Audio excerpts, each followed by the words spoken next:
Et avant de vous accueillir, les bons conseils de l'été aujourd'hui, comment bronzer sans cramer. Selon une étude, les 3/4 des Français ne se protègent pas systématiquement du soleil et pourtant c'est capital. Bonjour docteur Isabelle Gallet.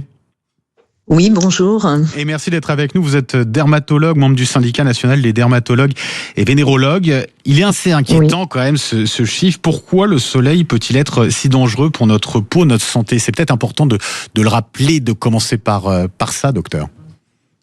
Oui, alors parce que le soleil, c'est vrai, c'est très agréable, on l'attend, bien sûr, on attend l'été, mais il faut l'attendre de façon très sage, parce que le soleil est quand même un ennemi. Le soleil attaque la peau. Nous avons un mécanisme de défense qui est le bronzage, qui n'est pas égal pour tout le monde, bien sûr. Il y a des gens à peau claire, il y a des gens qui ont la peau plus mate, mais quand même, le bronzage, c'est un mécanisme de défense. Il faut le comprendre comme ça. Voilà. Donc, c'est une réponse à une agression. Donc, il faut savoir que le soleil n'est pas bon parce que il va être responsable du vieillissement de la peau, bien évidemment, et puis des cancers de la peau. Ouais. Comment bien se protéger dès lors du soleil, docteur? Quels conseils vous pouvez nous donner? Alors, déjà, j'insiste pour dire que la protection vestimentaire, il faut toujours avoir ça à l'esprit aux heures chaudes, aux heures où le soleil cogne, on va dire, entre 11h et 16h, tout le monde sait ça, c'est là qu'on attrape les coups de soleil. À ces heures-là, il faut éviter d'être au soleil, donc il faut privilégier la protection vestimentaire. Il faut privilégier le t-shirt, la casquette, les lunettes, parce que les yeux souffrent également, bien sûr. Bien sûr. La crème solaire également, vous nous conseillez quoi comme crème solaire? Et puis quelle quantité faut aussi utiliser? Alors, c'est une question qui revient souvent. Bien sûr.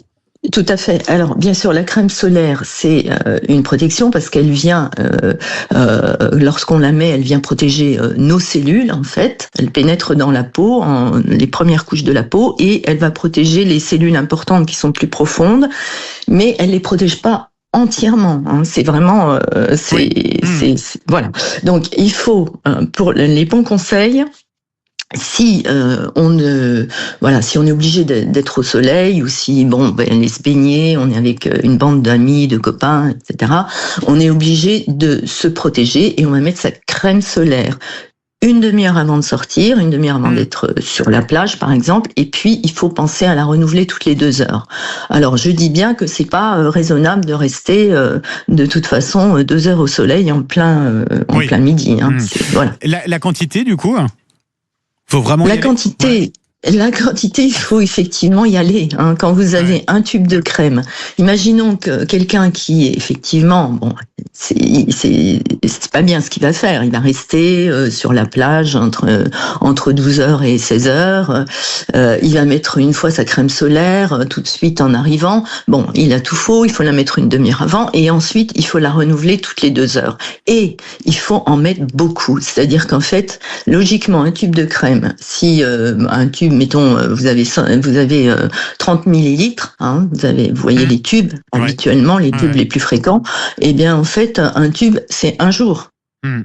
Un jour, oui. C'est une journée d'exposition. Voilà. Forcément, oui.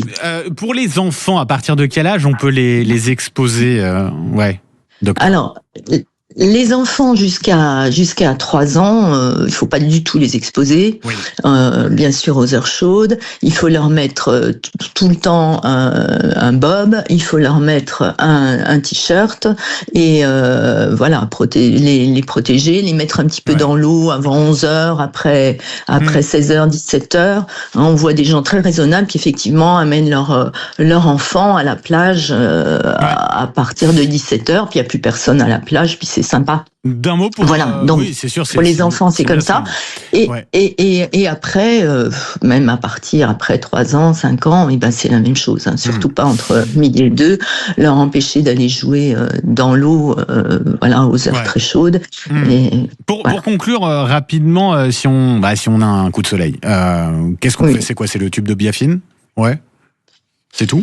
Je dirais que c'est mieux d'avoir une crème basique avec une formule très soft, essentiellement pour hydrater, hein, quelque chose qui va effectivement apaiser, graisser et qui contient pas de parfum, qui contient pas de molécules qui risquent d'entraîner de l'eczéma en plus parce que de l'allergie, parce que la barrière cutanée a été abîmée, hein, c'est ce qu'on vient de dire, un coup de soleil abîme la peau, donc du coup les éléments nocifs vont pénétrer plus facilement. Donc il faut effectivement des crèmes. Il faut avoir demandé un conseil à son dermato, quelle crème mettre avant de partir en vacances. Voilà, si jamais on attrape un coup de soleil, mais le dermato va dire n'attrapez pas de coup de soleil.